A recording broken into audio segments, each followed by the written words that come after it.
Hello, hello, and welcome to another episode of Adventures University.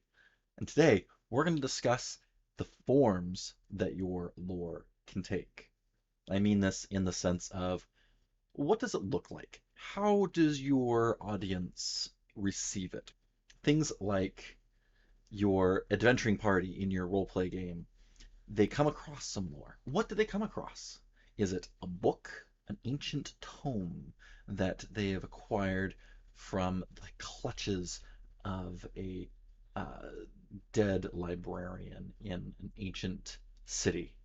Or is it a story that has been passed down, my father to me and his father to him, and so forth, for the past 100 generations?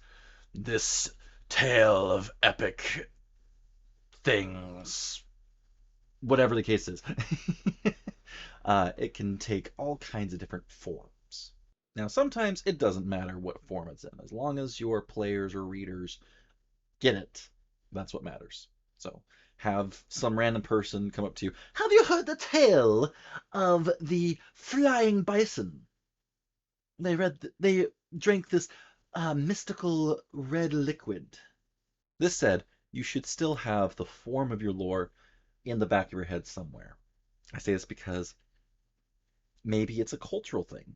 If it's a culture that has a deep rooted tradition in storytelling, verbal and the storytellers are these big things, then it wouldn't be out of place to have some written ones. But if you have a whole bunch of tomes about these massive epics, then where's this tradition of all the storytellers?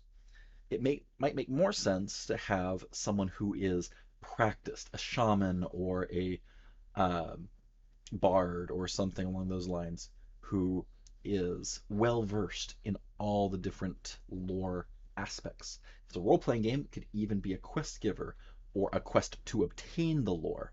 They don't trust outsiders, so you need to gain their trust first. Do a side quest for them, then they'll give you the lore that they need.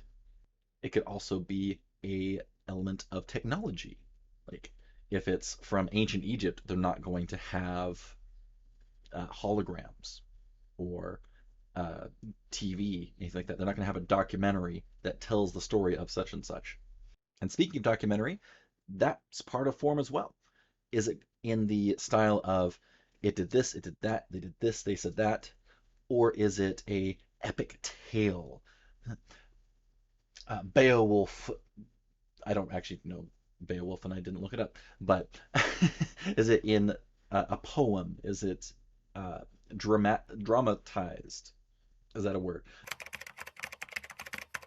According to Merriam-Webster and Google, it means to adapt something into a play, which is not what I was trying to say. I was trying to say make more dramatic. So I said wrong. But that also brings us into the point of entertainment is often, well, a lot of entertainment is based off of lore in some form or fashion. Whether fictional or historical, tales of the past get readapted into the present. And that can be one way that people can be exposed to it and hear about it. Mulan was actually originally a figure from Chinese tales. I don't remember the details on if she was actually a historical figure or not. I think there is some debate about that. There's little historical record of her, but she's famed for uh, who she was and the very forward thinking stuff. But where I'm going with all this is the lore may be in a form that's different than its original form. It's been adapted, it's been changed, it's been retold. So, what are the different types and forms that you can present lore in? Well, we've talked about some of them. There's storytelling, verbally, there's also writing, there are pictures, there are, well, let's actually break it down even more because writing can take many forms. There's poems, there's novels, there's well, historical or fictional. It could be a like Christ in the Bible talked in parables, things that he could give a tale about something, teach a lesson without outright opposing the Pharisees who were trying to trap him in his words.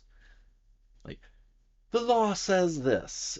Well, let's say there's a store. There's these people who do this. What do you think that means? Well, the so and so should do this.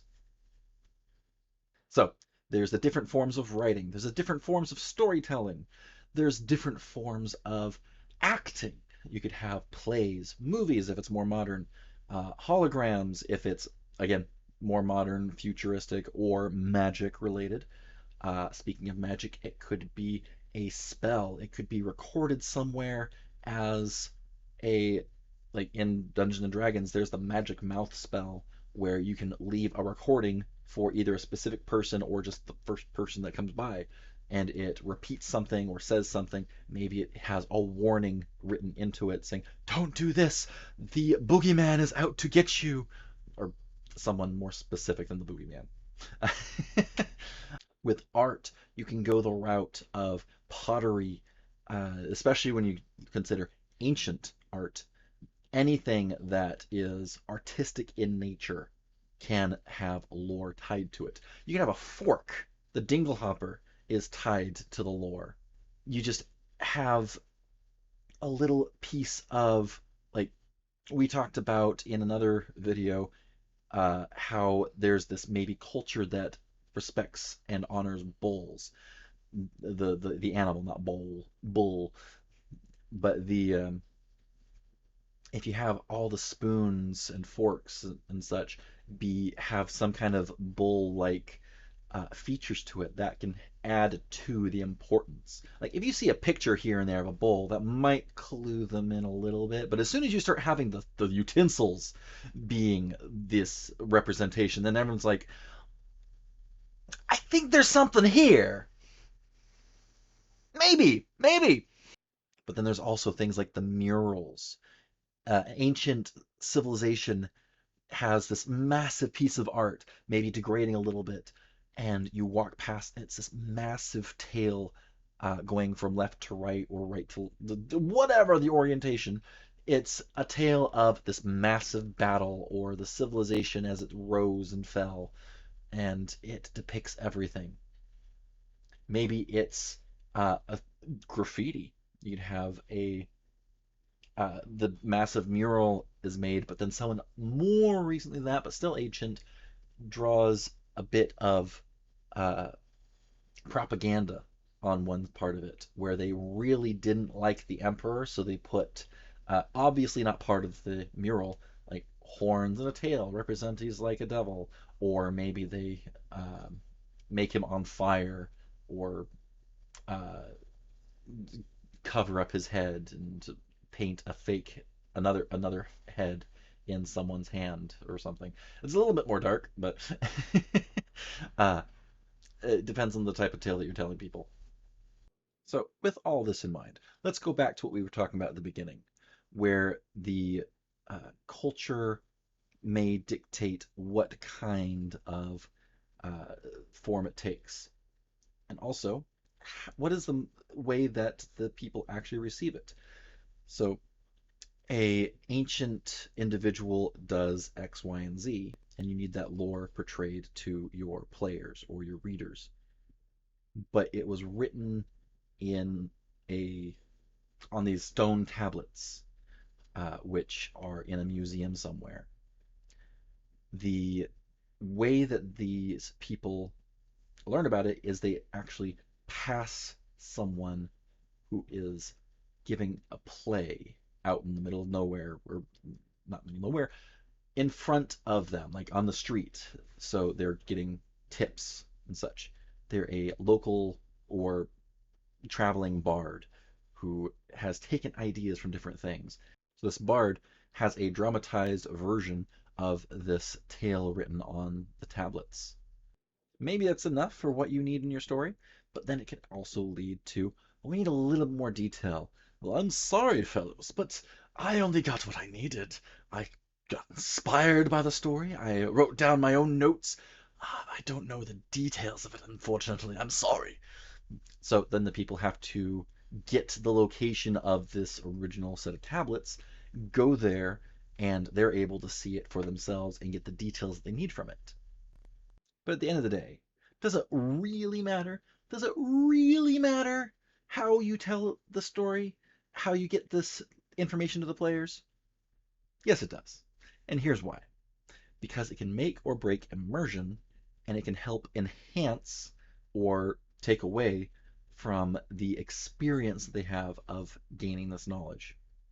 If there's always just someone that they can find who happens to know the knowledge, that is not necessarily always the most fulfilling.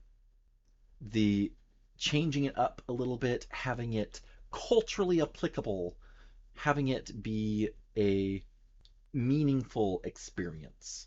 One of the other videos we talk about how to relay it to your players or readers in terms of making it interesting. This is very much tied to that, in that you don't want to just throw information at your players or readers. You want them to get it in bite-sized amounts, like the bowl spoons. Uh, you have the little pieces of architecture that you witness here and there. You're not telling them, you come across this ancient civilization. They worship bulls. No, no, no. You're telling them by showing them. Show, don't tell. And you're doing it by describing the rooms that they enter. There is a icon of a bull over here. As you enter the next room, there is dishes everywhere. It's a kitchen or an eating room of some sort. There are ancient rusted pieces of silverware. Many of them still, you can tell, see the depiction of the bull's head or the bull's rump, depending on the utensil. I don't know. Um, it's your story. You decide whether they would have the rump or the head at the tip of the spoon, because what side would you want to be eating from? Then also it can just add flavor. It makes it more interesting when you're able to open this crinkly piece of papyrus from an ancient civilization, or you turn on a uh, hologram crystal from this either futuristic thing or a magical uh, civilization who is unique in this style of communication. And that's what we're going for. We want people to enjoy this. I've said it before and I'll say it again. It's fun to share our ideas with people. But it's even more enjoyable, in my opinion at least, for people to enjoy it while they're listening to me or reading what I did or things like that. And this is just one more tool in the toolbox. Again, you don't have to listen to everything I say. I'm not the all knowing person of knowing everything about knowing things. That was way too much knowing. I am just an experienced dungeon master and story writer trying to pass on what I've learned through experience and education to try to just help anyone else who will listen uh, come up with new ideas, get a bit of inspiration, things like that. But that's where we're going to wrap up today. If you, again, liked it, hit the like button. Also, be sure to hit that subscribe button and hit the notification bell if you want to get notified when new videos come out. I also want to give a massive shout out to my patrons over at Patreon who make it possible for me to do this. If you want to join their ranks because you appreciate what I do, uh, head over to patreon.com/adventuresuniversity, and the donations begin at $1. You'll have access to my private personal Discord channel, as well as the various other rewards that I'll have up there. Maybe I'll put that exhaustive list of different forms of lore that you can have on the Patreon stuff. So, but until next time, have fun.